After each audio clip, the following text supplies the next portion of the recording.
Welcome back to the Matter of Facts podcast on the Prepper Broadcasting Network. We talk prepping, guns, and politics every week on iTunes, Stitcher, and Spotify. Go check out our content at mwfpodcast.com on Facebook or Instagram. You can support us via Patreon or by checking out our affiliate partners. I'm your host, Phil Rabalais, and my co-host, Andrew Bobo, is on the other side of the mic, and here's your show. Welcome back to Matter of Facts podcast. Phil and Andrew back behind the mic. We have Nick to talk us through how to piss off every one of your local politicians all at the same time. Which is maybe just slight hyperbole given all the hubbub that's gone on in the 3D printing and the additive manufacturing world around firearms for the last, I don't know. When did 3D printing really burst onto the firearms scene, guys? I mean, I'm struggling. I'm thinking it's been about 8-9 years. 10. April 2013. April 2013. So yeah, right at 10 years. And time flies when you're I wouldn't say flirting with the law, but trying to convince trying to invent new ways around old problems. Yeah, very true, very true. It's definitely come a long way since 2013. I don't know if you guys are familiar with how where the technology was at that time. At that time, almost all 3D printers were kit build printers. So DIY, assemble it yourself from a parts kit. And now we've got things like the Bandu P1 and the Creality K1 Speedy that have integrated radar systems for LiDAR systems for detecting failed prints, automatic bed leveling, all kinds of fun new toys. Yeah, I mean, I guess my perspective, like from a layperson, is like I remember 3D printing, like way before Cody Wilson, way before it really came into the firearms world, and it was basically like printing like chintzy stuff out of blue plastic. You know what I'm saying? Like it was in its earliest days, it was a cool technology, and I think the people that were very forward thinking were able to see that this was something that was only going to be limited by the imagination of the people who invested themselves in it. You know what I'm saying? Like, think about every other major manufacturing revolution we've had, whether it was mechanized or whether it was assembly line or whether it was casting or forging or anything else. It's always been cool. Now we know how to do this. How can we apply it? And that turns into the limiting factor. And it only took a certain amount of time for this to find its way into firearms, and it was, I mean, I don't want to spoil the surprise, but like, you know, it was one kind of crazy guy who had the idea of how can we apply this to firearms. He actually got the idea, believe it or not, from everything I've heard, from a movie. I think it was the original Lost in Space movie. The dad 3D prints a gun. Essentially, they had a Star Trek-like replicator device that could make simple mechanical objects, and he makes a gun. I am remembering that now. Oh my God. Yeah. So that's where we are. We don't have flying cars, but we do have 3D printed guns. And we've got a lot more than that. In fact, even dating back to my shorts and ill-fated college expedition, I went to Milwaukee School of Engineering for a short time, and they had a selective laser sintering 3D printer there that could 3D print metal objects out of non-ferrous and ferrous metals. It was pretty cool. It was a $250,000 machine at the time. Selective laser sintering is still one of the most expensive machines to buy. You're talking upwards of $14,000. So it's not something you're going to set up at home, but you don't really need one to make Glock frames. This here is a 3D printed Glock 19 frame. You can see the support interface there. That was made on a $150 Ender 3. So at the time when I bought the Ender 3, it was kind of the entry-level printer of entry-level printers. Everybody had one. And it was what's called a bed slinger. So it's got a build plate of a certain size that moves back and forward in one direction. The head that extrudes material moves left and right and up and down.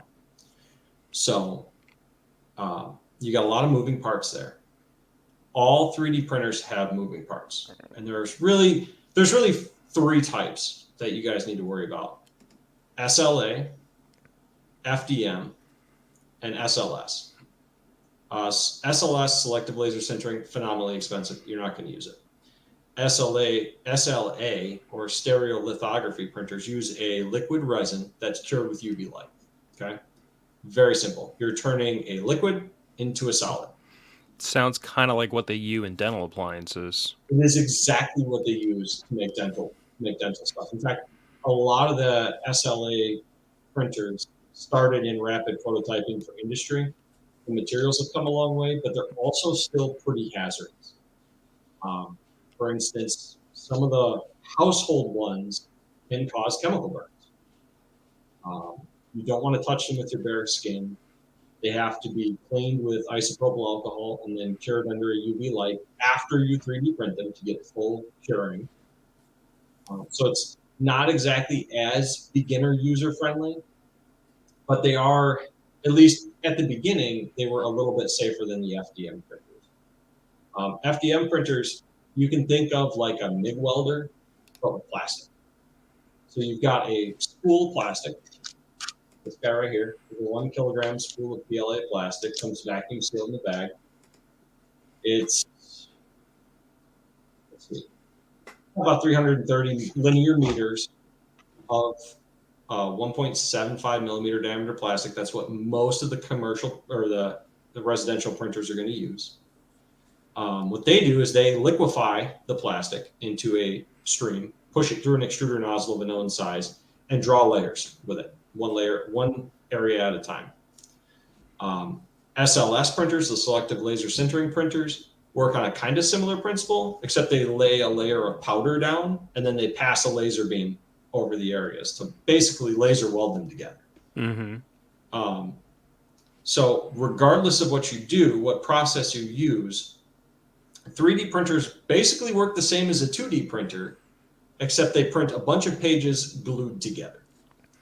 So your normal 2D printer, which is the closest to an FDM, goes around, traces a 2D layer of your shape at a known height, extruding plastic, moves up to the next layer, and does it again. So your nozzle passes over 100% of the area. I'm not familiar with SLM there, Josh. Sorry, man. It could be, but I haven't used that. I haven't used any of those. You know, if anybody out there watching wants to get into 3D printing, liquid resin, SLA, or FDM are probably going to be one of the two options, or probably going to be your only two options for cost-wise. You can get into an FDM printer for like $150, $200. It's not going to have all the bells and whistles. It'll be safe, but it takes quite a long time, and the detail is fairly rough that you can get out of it. You're talking layer lines of about 0.1 millimeters. So I think, what is that converted into standard? Freaking tiny. Not really tiny. It's 4/1000ths of an inch. You can freaking tiny to anyone but a machinist or an engineer. Let me hedge that. Yeah, you can get less than half of that in a liquid resin printer. So you can get down to some of I think the Elegoo Mars will do a 1/1000th of an inch layer height. So the detail they can get, so if you're going to do like art pieces, Dungeons and Dragons miniatures, Warhammer miniatures, those are phenomenal for that. The resin is a little more limited than the plastics are for FDM. You have a lot more material options with FDM. Like PLA is probably going to be what you guys are going to start with. It's super cheap. It's relatively durable. You can make gun frames out of it. That's what this is made out of. My other one of these that I have finished has got about 2,800 rounds through it with no failure. So as long as you treat your filament right, get your settings right, it's not a big deal. You can get into more engineering type resins, like your PEK, your nylon, your carbon fiber nylon is a new one that came out recently. A lot of guys are using for their ARs. It's got little pieces of carbon fiber in the plastic itself. Yeah, it's basically fiber reinforced plastic that's exactly, yeah, it's made into filament. Exactly, yeah. It's the nylon filament that you would use, that a lot of people use in firearms frames anyway, except with an added filler. You're still going to have the weakness in your layer lines, like layer to layer. So you can get failure. This one turned out really well. I don't think there's any imperfections in this one that would show up on camera. But essentially what you can get, because you're welding individual layers together, every single one of their layers is a potential failure point. If it's just like a cosmetic part, like this little guy here is a piece of terrain I built for a Warhammer 40,000 game. The layers on this one, not very strong because I printed it pretty rough. You could take this in your hand and break it. It's mostly hollow. In fact, this is probably only a shell of about 1 millimeter, whereas firearm frame is printed 100%. So this is completely solid plastic all the way through, just like an injection molded part. So you can vary what you want for performance-wise, durability, print speed, based on your application. Yeah, Kyle, you do need a computer of some kind. Doesn't have to be much. Most laptops will run a slicer software. So, yeah, you know how I was mentioning it prints like sheets of paper in the different layers. You start with a model, either a model you have made or a model someone else has made. There's plenty of websites where you can get them. And you can either download the model or build the model yourself and then feed it into slicer software. What that does is it lets you orient the model. Say for this, it's printed bed down. So my hand is the print bed. The gun was printed, the frame was printed just like this. And it goes through and it slices from the bottom up each of those layers and writes the G code. That G code is then exported to your printer through either a USB connection, a micro SD card, or an internet connection in the case of some of the more modern printers. Now you can, well, I don't know about iPad. There may be slicers that work on iPad. I'm not familiar with the Apple products as much. I mostly run PC. Now, as far as for like preparedness and self-reliance goes, and not just upsetting your local lawmakers making 150 round drums, plastic parts break all the time around the house. My old house, I printed a new refrigerator door handle. Took a couple of pieces, epoxied them together, was able to fix my refrigerator without having to go out and buy parts. Are they as good as the consumer grade replacements? Maybe. Solid maybe. Depending on the age of your filament, because the stuff does degrade with UV light, some of it, depending on how dry it is. Almost all plastics are hygroscopic, so they'll pull water in from the air. So you do have to dry it after a certain length of time. So like a food dehydrator works really well for that. They do make purpose-built filament dryers that you can just stick your spool in, leave it there, and turn it on, and you can print while it's sitting in there drying. I don't have a purpose-built dryer, but I know they work very well. I use like a jerky dehydrator that I pulled all the trays out of. Wet filament, you're going to get more imperfections. You're going to get poorer layer adhesion, and it's not going to stick to your build surface. It would be just like trying to your earlier point, it'd be just like trying to MIG weld on a wet surface. Right.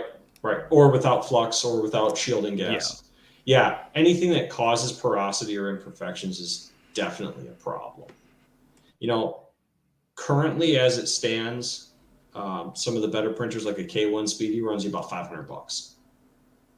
So if you're looking to get into it, figure out first, how big of things do you want to make?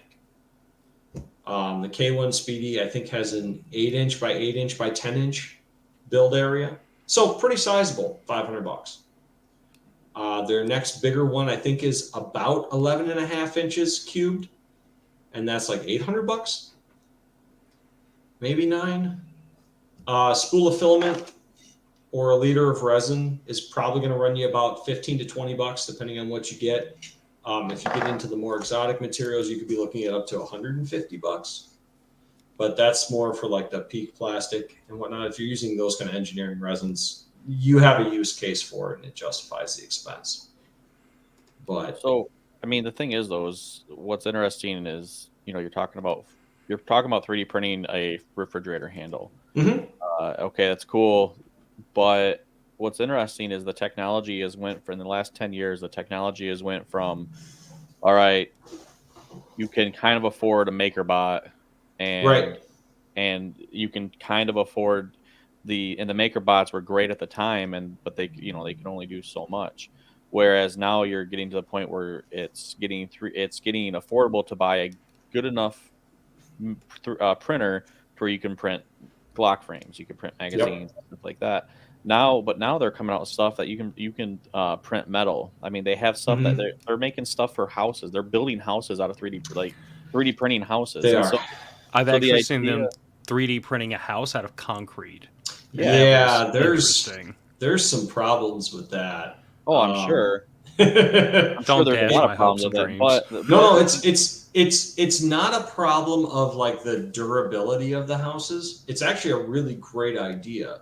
The problem is it actually ends up costing way more to build a house that way because you have all the costs of interior finishing of a concrete brick house and all the costs of hiring out an extreme specialty company. These costs will go down, granted. But really, what those companies are doing right now is proof of concept for space exploration.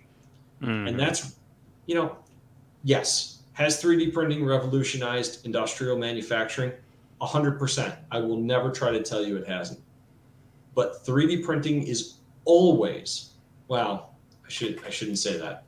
It's almost always more expensive than traditional bulk manufacturing methods. right. Well, yeah. I mean, especially when you got the electrical that goes into it as well. When you have to run a machine for Right. 10 to 15 hours just to print one thing or whatever, Now, depending on what it is. But to what I'm make saying one though is unique part, it's cheaper, but right. at volume, it's not cheaper. Right, but that's what I'm saying though is just imagine the future. I mean, and I know it's not there as far as car parts because you can't get the hardening. The hardening isn't there for creating like good nuts and bolts and stuff like that to put together a car or anything like that. But the idea that you can 3D print a door handle for a Mm-hmm. fridge 15, 20 years ago, 30, 50 years ago. I mean, when my grandpa, when they were younger, they never would have thought that, oh, Oh I'll just, gosh, no. and then on top of that, it's like, okay, well, now this broke. Well, if you have the ability to 3D print metal of any kind, really, I mean, you could sit there and be like, oh, if I want to design a crazy door handle or something, like you can. And that's the thing is we're getting to that point in our technology and we're getting to that point in our time, really, I guess, that we're able to. It's crazy the things that we're able to do, not just firearms, but you're taking. And I don't think it because I don't think you're ever gonna hurt the commercial market, because people are gonna want to sit there and instead of 3D printing and waiting, they're gonna want to go to Home Depot or Menards and buy it right away. But if you like the specialty markets, I think you're gonna start seeing more of those pop up. You And actually are starting to see it in automotive products, yeah, specifically custom motorcycles. yeah, Hmm. The other thing I was So, going to point out was it's not like, yes, on large scale, 3D printing is not necessarily as cost effective. For rapid prototyping, it's a hell of a lot faster and a lot cheaper. absolutely. But the other thing I'm noticing is like, I have this same discussion about reloading, which both of y'all know enough about to understand Mm-hmm. where I'm coming from. But I tell everybody, I'm like, if you're trying to beat cost or time investment, loading like bulk 9mm with a hand press, you're never going to do it. It's just No. it's not there. It's not cheap enough to justify the time when you can go put an extra hour of work and completely blow that argument up. But when you start talking about ammunition that is like exotic, or when you start looking at like cartridges that are out of production or really off the beaten path stuff, now you're in a situation where the cost to have that produced by somebody else is so high and the time investment to wait is so long, reloading it yourself suddenly makes a hell of a lot more sense really, really quickly. And I look at this in somewhat the same guise because like I recently saw where they were starting to 3D print suppressors. Yes. And the, yeah, the trick there is that they're able to make things with additive manufacturing because you're printing it one layer at a time. not even that it's cheaper to make it that way. It's impossible to make some of Correct. these things using Micro traditional chamber baffles and such. Yeah. yeah, and even in the car world, like I don't recall, I don't remember the details. I'm kind of on the spot here, but I remember reading an article about an AI designed car where the suspension uprights and pieces and everything, they weren't straight lines and triangles. They were, I mean, they were weird flowing arcs and everything, and it was all 3D printed because it was like maximum strength for minimum weight. And Yeah. it's things like that. It's applications that get away from we're trying to reproduce this thing we can make with current design technology with 3D printing, and it gets to the point where it's like, no, we're making things that cannot be made without 3D printing. And I feel like that's where 3D printing really starts to come into its own, is when we stop trying to make it do what the old tech would do, and we start saying, okay, these are things we could dream up, but we could not build them with casting. We couldn't build them with forging. We couldn't build them with machining, but we can build them with this. That's actually had a pretty big impact on my particular industry in mold making. A lot of cooling designs that have come out lately, you can take and build a core that your plastic is molded over with a honeycomb series of helical cooling channels through it that are impossible to machine by any method that you want to use, except for maybe building a small stack up of inserts down below them that would never be waterproof anyway. But you can 3D print it as one solid contiguous piece of metal. It's going to be interesting. You know, and like I mentioned before, space exploration is really where it's going to be completely revolutionary, because no longer would you have to bring all of your spare parts with you. You know, you can 3D print suppressors. I mean, there are people that are currently Form 1ing 3D printed suppressors. I know a couple people that are working on developing a few outside of the US that are developing them in countries where they're not regulated. And you can 3D print a can for an AR-15. I've seen them function. Yeah, Huxworks. I just looked it up. That out of plastic. One of the ones that it doesn't even need to be metal. Yeah, but it's interesting because that's the thing is you have the ability for the engineers and everything like that. You can mock up something in metal to a point, but the way that some of their flow through technology that they've been really pushing to actually pull some of the gases now, instead of the gases going back and blowing back into your face, a lot of them now they redirect and they go out the front of the suppressor. Yep. And so to me being able to 3D print it and stuff just makes that product even better. And especially since the tolerances and everything, like they're having great luck with it. And I mean, it's lasted, I don't know how many rounds they have through one of them. I can't remember, but it's went through some FBI, some stuff with the FBI, some different tests, and to figure out what the fail point is and everything like that. And they're not failing. They're just as good, and they're lighter. And they're pretty much lighter than a standard suppressor that's made out of metal. Right, because it really only has to be self-supporting. Mm-hmm. And it does not need to support machining pressures. Exactly. And see, that's the thing is, what company was it? AAC. I don't remember what company it was. They just released a series, basically a recall on a line of suppressors. For a certain number. I can't remember what the number exact for the range was, but they found a weakness in one of the welds. They found a weak point to where it was blowing. It was because of the gases and all that stuff. It was blowing. It was causing catastrophic failures. And if you have that's one thing. And yeah, I mean, I'm not saying that the 3D printing stuff can't fail, because it could. Oh, it can. It has every possibility of failure of a traditional weld line. Exactly. But if you have a series of 3D printers set up, and you have, okay, this suppressor, the program that you have, the file that you have, it works, it's been proven to work. You have that exact same file that you go to each, or you print every single time off of, with the exact same, like the filament brand or whatever it is. Like you keep to the certain specs, the likelihood of it failing are extremely low. It is lower, but unfortunately with the SLS printers, which they're using the selective laser sintering to print those, I believe it's selective laser sintering to get the tolerances they're trying to achieve. Mhm. You do have to X-ray everything that comes off those to ensure that you don't have any voids. I mean, Because if you yeah. get excess humidity in that powder, because it's a very, very fine powder and Yeah. it sticks together, you now have a void where that metal is not sintered. Although I was going to point out in industrial applications, when you're talking about like pipe fitting and welding, they X-ray all They that do. anyway for the exact They do. same reason. So Absolutely. can't really say that's a downside when it's like, No, but it's a consideration in your Yeah. costs for sure. Right, Now, but I mean, that all goes down to QA though. I mean, It that's does. all that's all It QA. does.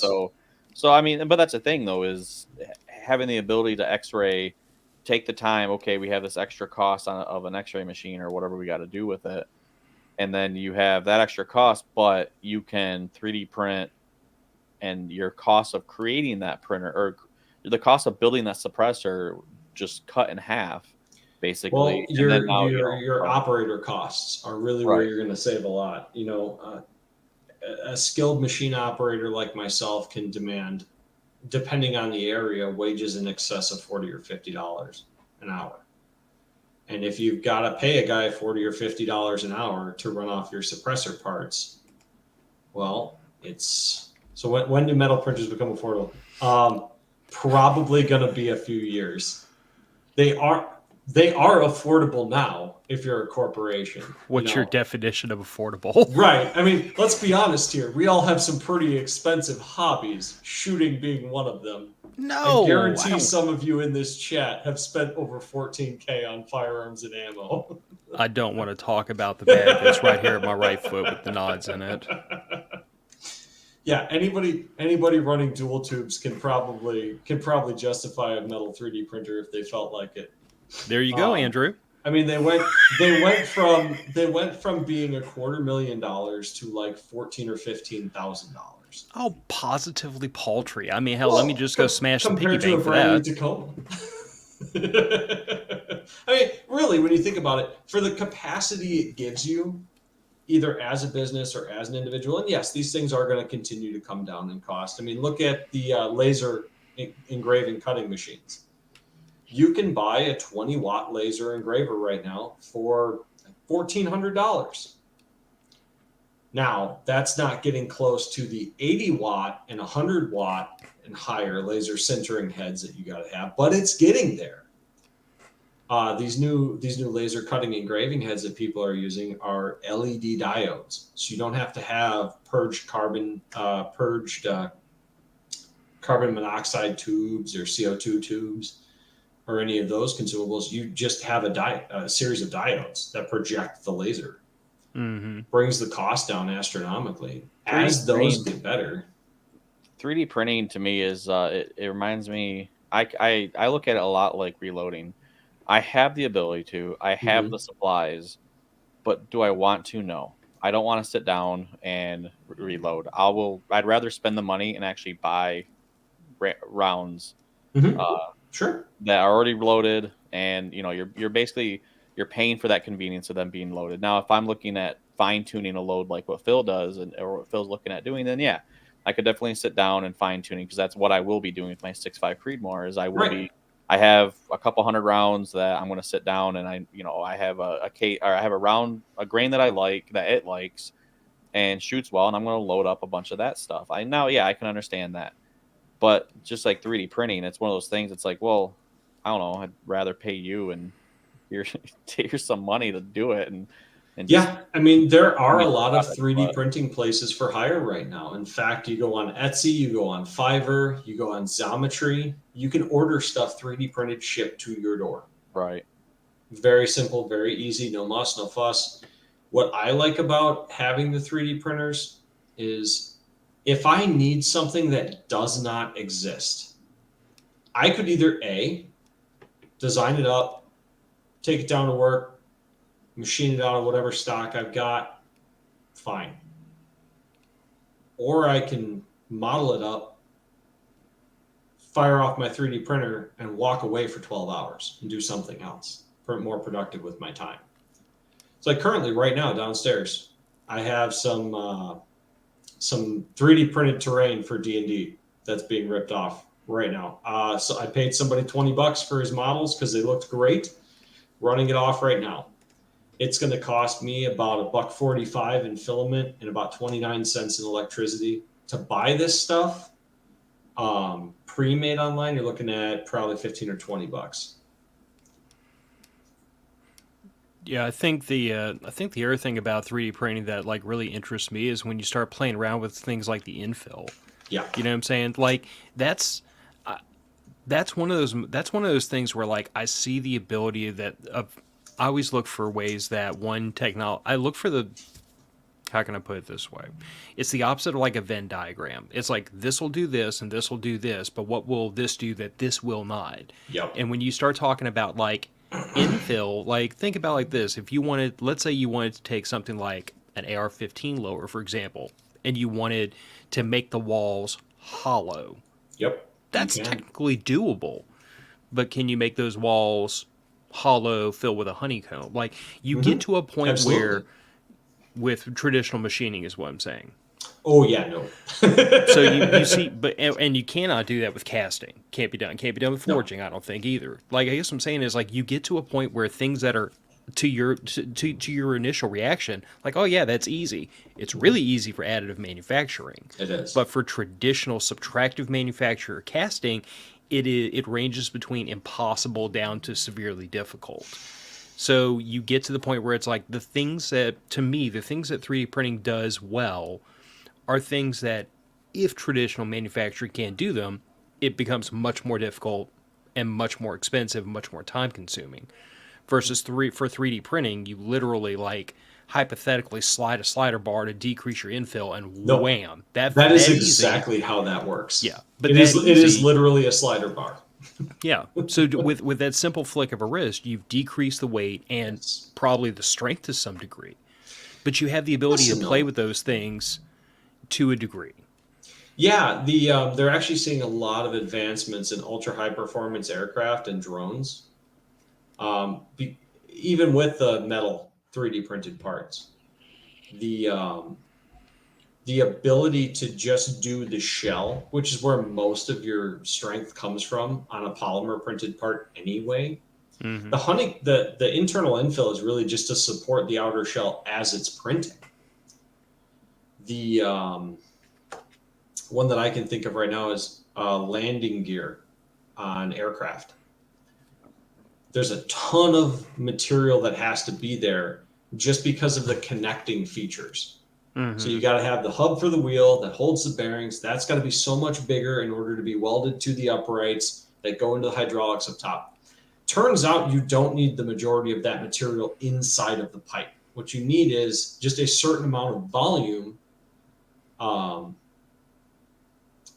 just to get from point A to point B. And the less material you have in between, the better you get. Well, with some of these high performance landing gear that they're doing out of magnesium and a few other metals, titanium, for instance, they're doing like 30 to 40% weight reductions in key components. That's huge in aircraft and drones. Also huge in space exploration because you and I both know that when it comes to payload costs, the heavier it is, the more money it costs because every extra pound that the launch vehicle weighs is a pound less you can put up into space. Well, it's a pound less fuel or a pound less payload. And let's call it what it is. The heavier the vehicle is, it takes more fuel. So you have to have X amount of fuel for X amount of weight, and there's not many ways to cheat that arrangement. So what you wind up doing is, there's a hard limit on weight. Yeah. But what you wind up doing is you wind up reducing your payload, and if you can get less payload in space in one run, your cost goes through the ceiling. I mean, I'm the business economics guy. I mean, that's just the way it breaks down. Same for aircraft. Yeah. Same for drone flight time.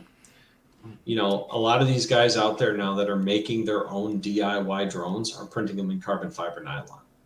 I could see that because they can do entirely hollow frames, and so. They can actually print the frame in two halves or print the frame part way up, run the wires through the hollow frame, and then tell the printer, go ahead and finish. And it prints the rest of the frame with the wires integral to the frame. And the other interesting thing about this discussion is as your weight comes down, your strength requirement comes down too. It does. Not exactly the same. It's not 1-to-1. No. But especially if we're talking about aircraft, because that was my first love. If we're talking about aircraft, like the heavier it is, the heavier it has to be. The landing gear has to be heavier. In rotary wing aircraft, your rotor head has to be heavier. Your blades have to be heavier. Everything has to be heavier. But if you make it lighter, then the stress placed on all those things that hold it up off the ground or hold it in the air decrease as well. It's like two bell curves that are chasing each other. Yeah, and the lower your fuel requirements, so the longer your flight time, the less fuel you have to carry, so the less strength the plane has to have. It's kind of an interesting feedback loop right there. That's why I always tell people, you want to explore space, invest in 3D printing. That's really what it's going to be. So Nick, I mean, kind of you saw where you've seen. I mean, we've all seen it, but you really, since you pay a lot more attention to it than like I do. I mean, you've seen where we've gone in the last 10 years as far as tech. Mm-hmm. Where do you see it, say, in the next 10 years? Where do you think it's going to go, or where are the signs pointing to? You know how everybody and their brother that's any kind of handy has got a miter saw? Mm-hmm. Got a circular saw, got a cordless drill, might even have cordless of the other two, maybe even a cordless table saw. That's where we're going. These things are going to become ubiquitous. Every household is going to have one. Maybe not in 10 years, but anybody that's moderately tech savvy, anybody that does any kind of fiddle farting around in the garage, whatever your hobby is, 3D printing can enable that hobby to go a little bit further. And as they become more and more of an appliance, the more people are going to be able to use them. When I got into 3D printing about 10 years ago, it was not an appliance. You were going to have to tinker with it. You were going to have to troubleshoot it. You were probably going to have to understand some electrical wiring. It was a science experiment at that point. Stuff was going to break, and stuff was going to break a lot. I think that in 10 years, we're going to see definitely homeowner level SLS laser sintering from powder 3D printing. I don't think there's anything in the way of that other than the cost coming down on the laser heads. Because the only difference right now between an FDM printer and an SLS printer is the laser heads and the powder feed mechanisms. And the powder feed mechanisms are not that complicated. Mm-hmm. Now, the other thing too is, we were talking politics with it, where as things keep going forward, I mean, you already have New York that's like talking about background checks for 3D printers and all kinds of stupid crap. If it starts becoming more and more of a household item, do you think that there's going to be some political kickback from it? Like, you think that they're going to sit there and they're going to try to regulate it because they're going to try to get ahead of the industry. And I know, like, your title underneath your name says you can't stop the signal, which you can't. Once it's online, like, I mean, you can't stop it. You can't get that back. And that's what's funny. I mean, tying it back into the gun industry, they're trying hard. They are really trying hard to stop people from 3D printing, from creating the frames and receivers rule and stuff is basically directed at this pretty much. And, but it's completely incapable of stopping anything. That's the thing. It's just going to drive underground is the way I see it. Yeah, April 2013 was the death of gun control. Whether or not anyone wants to admit it, gun control died April 13th with Cody Wilson. Exactly. Which, by the way, and I've told both of y'all this, I have an unabashed man crush on this guy. In the most heterosexual way humanly possible. I'm just saying, like, you're right. He drove a stake into the heart of gun control on that day. Like, the moment he did two things. He posted those files on the internet, and he released the video that the damn thing didn't blow itself up. The minute that happened, to me, gun control died.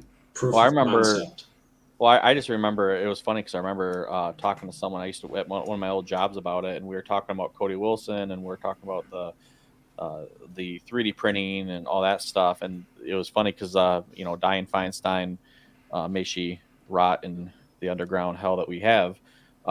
She was like pushing the assault weapons ban, magazine ban, multiple states pushed magazine bans and stuff like that. I think Colorado passed theirs or something. One of the states did. And he released the 3D printed mag. And it's The just like, Mendez mag. yeah. And it's just like, all right, well, named after Senator Mendez. yeah. And yeah, that means nothing. And then the lower, like they were sitting there and they were throwing a fit about the lower. And he was just like, and I remember he posted one video and I think it did fail, but then he was like, here's version 2, and he fixed the issue and it never failed. So, and that's the thing is like, and that's where I really see that's where the whole gun control fight is. They're trying to get ahead of what they see possibly coming down the pipe, but they can't get ahead of it. It's a speeding train going down a track to where and they can't outrun it. They cannot. There's nothing they can do, and literally the only thing they could do is basically make firearms illegal. It would be because that worked great for cocaine, didn't it? Okay, yeah, Andrew, that's what I'm saying. So here's one for that. Make firearms illegal. Have you ever heard of arc flash laboratories? Yeah. Yes. Okay. You'll like this. That's not a firearm. That's a Gauss rifle. It is not regulatable under any existing firearms laws. It's full auto. It's not a machine gun, by definition. Anybody that's curious, look that up on Forgotten Weapons. They did a nice little video on at least 2 of their models, if I remember right. The Arc Flash GR1 Anvil or Sledgehammer. I can't remember which one it is. One or the other. Yeah, it's pretty impressive. It throws, I believe it's a 1/4 inch or a 3/8 diameter steel dowel rod at something like 75 feet per second. It's very slow. But it's another proof of concept. And guess what, boys and girls? It's mostly 3D printed. And the other cool thing about that weapon in particular, and the concept behind Gauss rifles. Gauss rifles, yeah, but they used another term. They said it was something. It wasn't technically a Gauss rifle. Yeah, magnetically accelerated projectile. Yeah, there's a lot of different terms for it. Yeah, but basically what they said was that because of the mechanics, the electromechanics of how the silly thing works, there is kind of a baked-in limitation to your velocity, because there's only so fast you can turn the electromagnets in that series on and off with any kind of current technology, but the limit on weight is much, much higher. So we could wind up in a situation where whereas a traditional fire, let's say an AR-15, fire a 55 grain bullet at 3,000 feet per second, and this thing will just hurl a bowling ball at you at 70 feet per second. Yeah, and that's another point. They want to try to get ahead of, as Andrew was saying, try to get ahead of what's coming. Well, too bad. So sad. You're 10 years too late. Yeah, no, there's no way. You were 10 years too late when Cody released the Liberator. I mean, yeah. Once somebody got the idea. Now, granted, Cody was the first one to do it publicly. I would not be surprised if other people had done it privately and stayed below the radar. Oh yeah. Well, yeah. I mean, if you think about it, if one person's done it, other people have done it.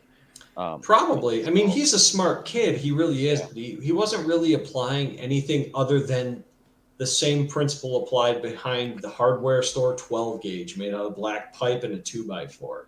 Mm-hmm. I mean, you can make a gun out of just about anything that'll hold pressure.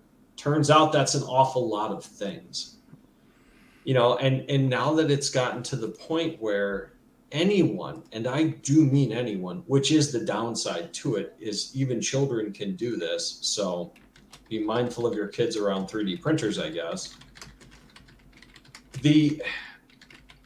It's no longer a guy like me with a Bridgeport mill in his garage going, I'm going to make an AR because I can. No, now it's anybody that has $150. Yeah, Expedient Homemade Firearms. That's a great one. PA Luddy would really be proud. In fact, there's Defense Distributed that Cody started has sort of morphed into Deterrence Dispensed, which is a group of people that do nothing but develop 3D printed firearms, 3D printable firearms, specifically firearms to be built in countries where guns are completely outlawed that use 0 firearms components. Well, and isn't Defense Distributed also the same company that produces and markets the Ghost Gunner? I believe it is, yeah. I believe Two so. two separate groups, but yeah, it's the Yeah. same people running it. As far as I'm aware. Yeah. As far as New York wanting to ban 3D printers or register 3D printers or regulate them, best of luck with that. It's a circuit board, some thin gauge copper wire, some stepper motors that you can buy off of quite a number of websites, and Radio Shack if you still have one, welded together to some aluminum extrusion that you can buy off McMaster Carbide 10-foot increments. You cannot stop people from building these things. I mean, they've been building them from kits without video instructions, with just PDF instructions for 2 decades now. I think the argument in play here is the same one that Cody lodged, though, which was you can't ban firearms without banning the knowledge of how to build firearms, and Correct. that is impossible. And that's the same. Especially Again, now. it's kind of the same thing I said at the very top of the show. Like 3D printing is an amazing manufacturing technology, but at the end of the day, it's just another method of manufacturing. So when you Yes. apply it to firearms, the real thing is, if you know how firearms work, and let's call it what it is, a single shot hammer fired anything ain't that freaking complicated to design or build.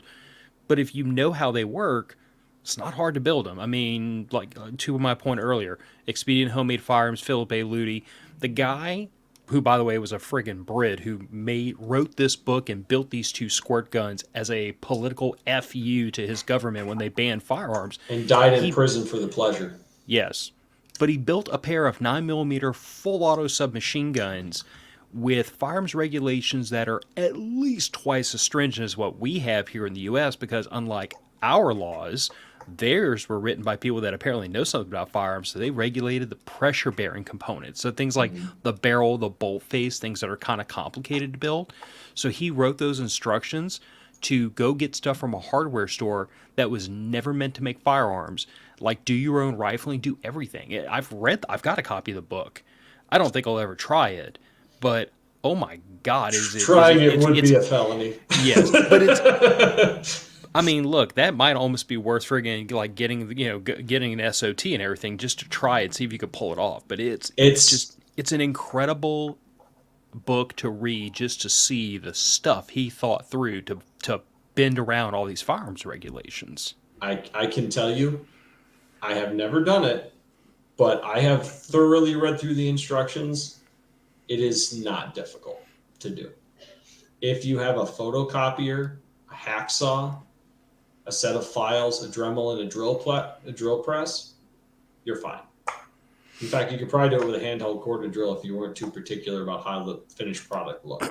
Well, the thing is, though, too, is, I mean, the whole politics thing is you have, I mean, California has been extremely famous for trying to limit the magazine capacity. They've been trying to neuter the AR-15 platform for, I mean, ever since it came out, really. 30 years, probably. And yeah, and so that's the thing is, but what's funny is, as soon as something comes out, you have a company that's just like California compliant this, and then California's like, I'm going to do this, and then California compliant this. Like, they're constantly right on the foothills of making something that is compliant to that area. And what's interesting is sometimes they make something that is actually, it almost makes a platform in a way better. With how it functions and stuff like that. And so like it's just innovation, and you can't stop the innovation. And no, you can't. So ingrained in our society, I mean, good luck stopping it. You never will. And that's where you're saying, that's why I agree with you, is the anti-gun establishment it's a deer that's already been shot through the heart, and it's running on adrenaline. And eventually it's just going to topple over and die, which that would be awesome if it did now. Don't tease me. Honestly, the way it's going to die is with magnetically accelerated weapons. Mm-hmm. That's probably what it's going to be, because just give me a pulse rifle from Aliens. That's all I want. Right, pulse rifle, 55-watt range. 55 RUP. Thank you. No, but energy weapons, they're a long way off. But magnetic weapons, especially with the new capacitors coming out, graphene-based capacitors that can charge in tenths of a second when provided with enough power supply, you can shoot an awful lot faster. I mean, their current, the GR2 is capable of 100 rounds a minute, which is, Well, that's impressive. yeah. So I mean, that's the thing though. So that's what's I'm interesting. thinking about pre-ordering one. Technically not illegal in Illinois yet. Yet. AR-15s are illegal. Magnetically accelerated full autos are not. But that's the thing though, is like it's interesting because every few years you have you look at the industry. I mean, you look at any industry, but the firearms industry, since we're talking about that, is every few years you see a somebody who creates a firearm that revolutionizes Yep. the industry. The AK-47, I mean, was crazy with how just the way it was made, how cheap it was made, and then how it just ran. And then then you had the AR-15 and stuff like that. You have certain firearms that have come out that just do amazing job for pushing the envelope. We're due for something. The trouble is we're getting due to for, the end of what chemical propellants can give us. right, but that's what I'm saying though, is going Yeah. off of like what you're talking about. We're due for something new. And so I believe that within the next 5 to 10 years, if not sooner, I believe that we are going to have a new platform that is it no longer, because especially since the regulations on the ATF is looking at, they want to re-regulate powder and stuff, like the way that it's stored and all kinds of crap. Mm-hmm. And then on top of that, the way they just changed their rule on, I mean, going into their rule changing is, but they just changed their the rule for paintball, like simunition, like flashbangs, smoke grenades, Yeah. all that stuff. They just quietly changed their ruling on it, or their opinion on it, and now you have to get a permission slip in order to even get these things now. And by the way, so, on that note, this is after they had already changed it once, because there was a time when you could order the airsoft like flashbangs and smoke grenades and everything free and clear. Yep. And then they were, if I recall correctly, they already got reclassified once, because you had to have an explosives license from the ATF to get them. no, so that's what they just Or changed. is that That's okay? what That's what they just changed. Yeah, they just Gotcha. changed that. So, but that's the thing though, is like if you can sit there and 3D print something, or like the new technology comes out to where you can create something that will make that smoke, you know, if you make that smoke that, and then you can basically, it's not an explosive, but I don't know, chemical, I don't know, pick your whatever it is. But there's going to be there. We're due for. My point is we're due for another. We're due for another step to revolutionize the industry. Oh, definitely. And I think it's I think we're going to see it within the next 5 to 10 years, if not under 5. Do a Google search for electronic flashbang. You'll thank me later. Somebody has already created it's a little friggin' grenade shaped thing, and it's all it does is, with like an ear bleeding volume, it reproduces the sound of a flashbang. So you're not going to, and has a high intensity strobe light on top of it. So you're not going to get like the pressure wave from a flashbang, but you get the noise, and you get the bright flashlight to disorient your target victim. Phil, do you think you could disorient someone with a set of speakers? I have disoriented someone with a set of speakers. Yet. It's not that small yet. The technology's coming. Well, That's and also bear in mind that you're making a reference to my car audio days. Mm-hmm. When you try to create a noise that loud with a very low frequency, like a subwoofer, it actually takes a tremendous amount more movement in the speaker cone with very high pitched noises. It can be done fairly easily. Yeah. Like if you're trying to make a noise that's anything over like 5,000 to 6,000 hertz, it's not really that hard to make it like 145, 150 decibels. You can do it with a pretty small speaker and not a tremendous amount of power. See, that's the thing. You know, it'd be a darn shame if, say, Deterrence Dispensed had already published 3D printable grenade shells for smoke grenades. Yeah. Oops. The other thing, They're already behind again. Well, and since we're talking about defense distributed, I did want to work in one other thing. Was like I remember when Okay, so the Ghost Gunner, for anybody that's not aware, and you should look it up, it's pretty cool. It's a simple enough piece of kit, but it's a cool application, in my opinion. But literally all it does is it takes an 80% AR lower and it finishes it for you. So it does all the machining work, does it all for you.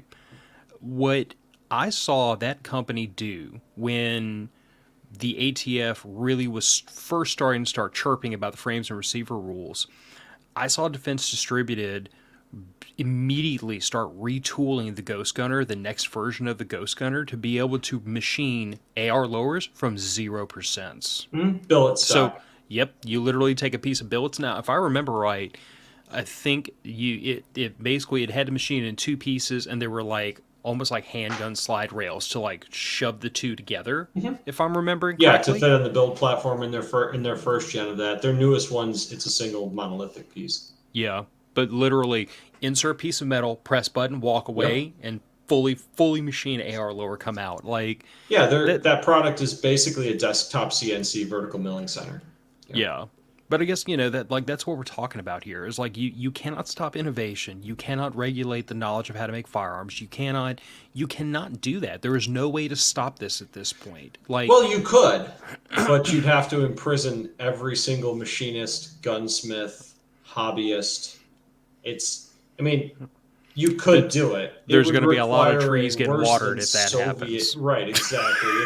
It would require a relocation of peoples to like a Soviet era camp. It'd be easier to relocate all of Congress. It would. Anyway, Buildings and all. but like I wrote an Plus, article. you cripple your economy. Yeah.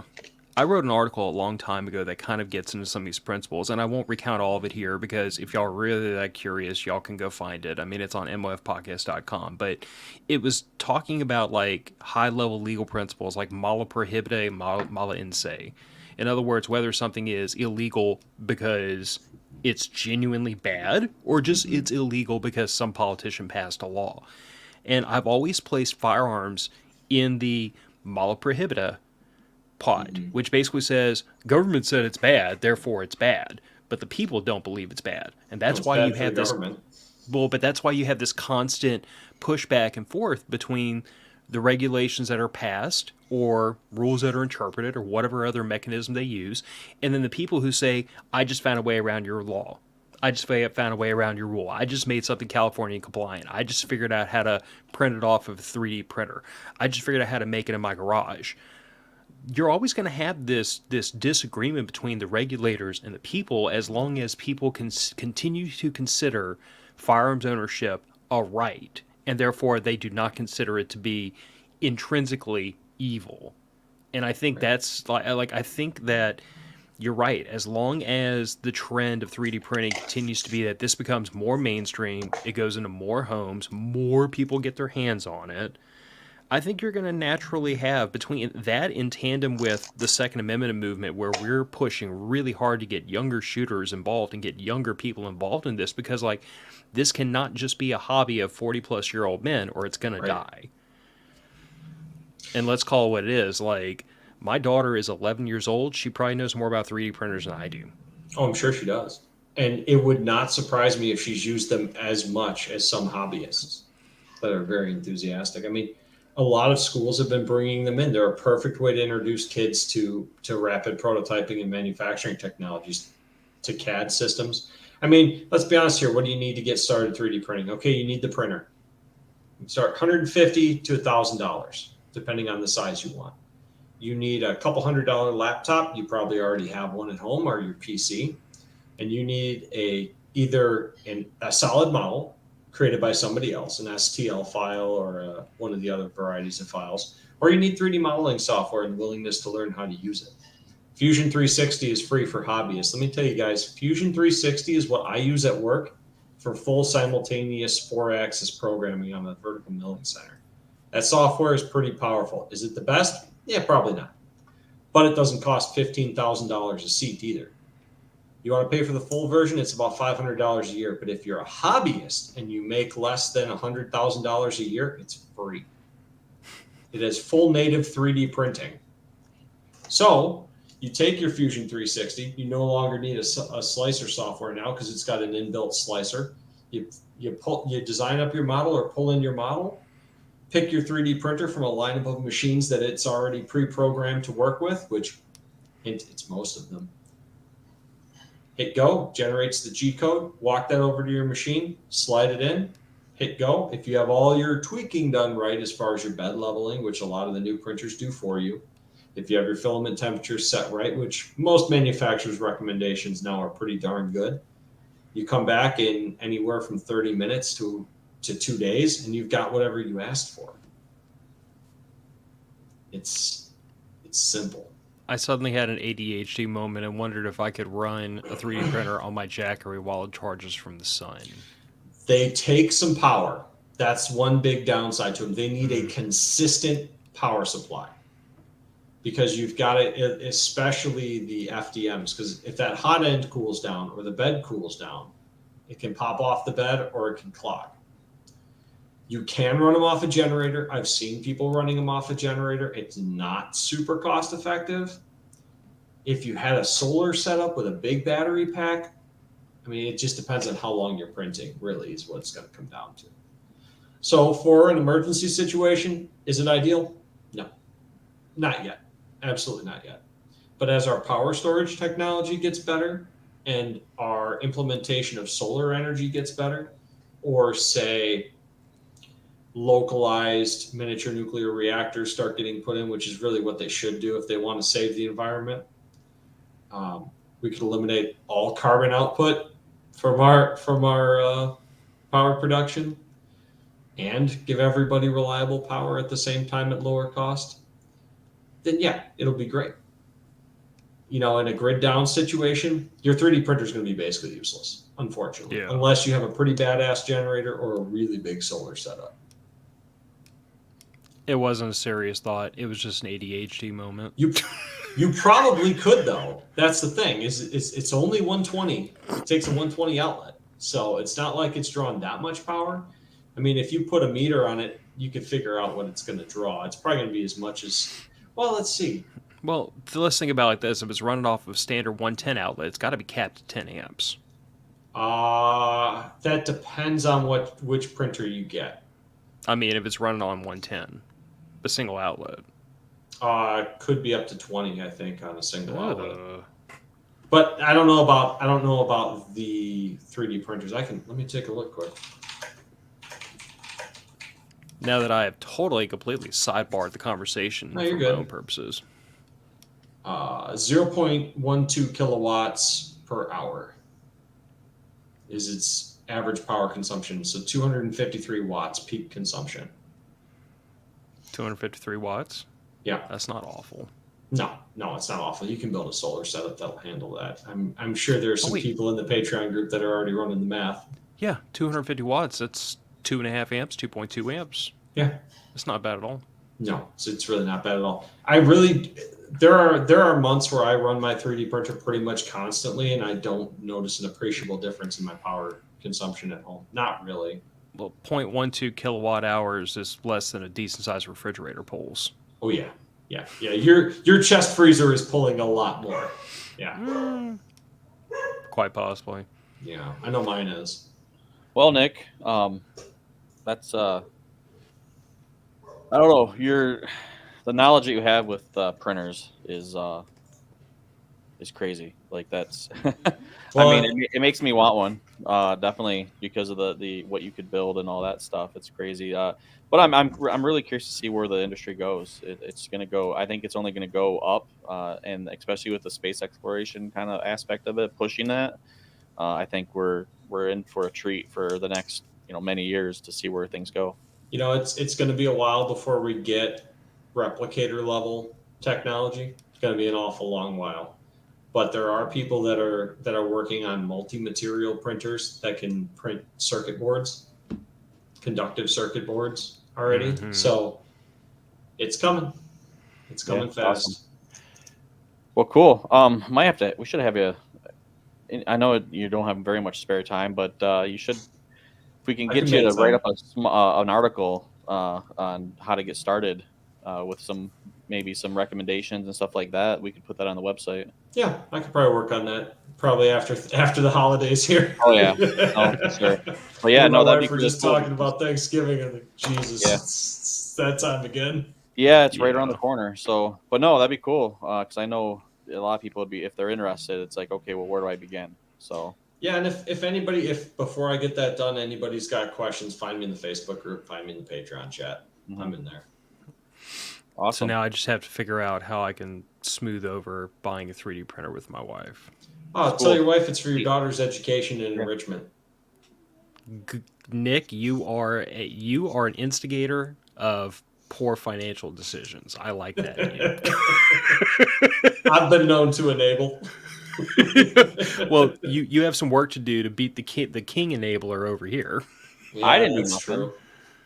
Yeah. But we're not going to talk about that. It's too I much. was going to say, I'm pretty sure it was your wife that made that purchase. Yeah, so that's not me. So, but no, thanks for coming on, Nick. welcome. Look forward to talking to you more. And yeah, we'll have to get you on again here and talk more Sure. about this kind of stuff and all that. So, Yeah, glad I could help you guys. Let me know when.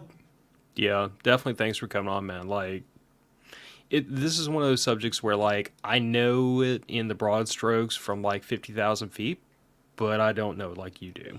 So I appreciate you coming on and talking to everybody about it. Now, hopefully we have instigated more financial tomfoolery among the listeners. And if anybody gets into 3D printing as a result of hearing this or is curious more about it, like reach out to me and I can put you in touch with Nick and might have to become part of the regular conversation.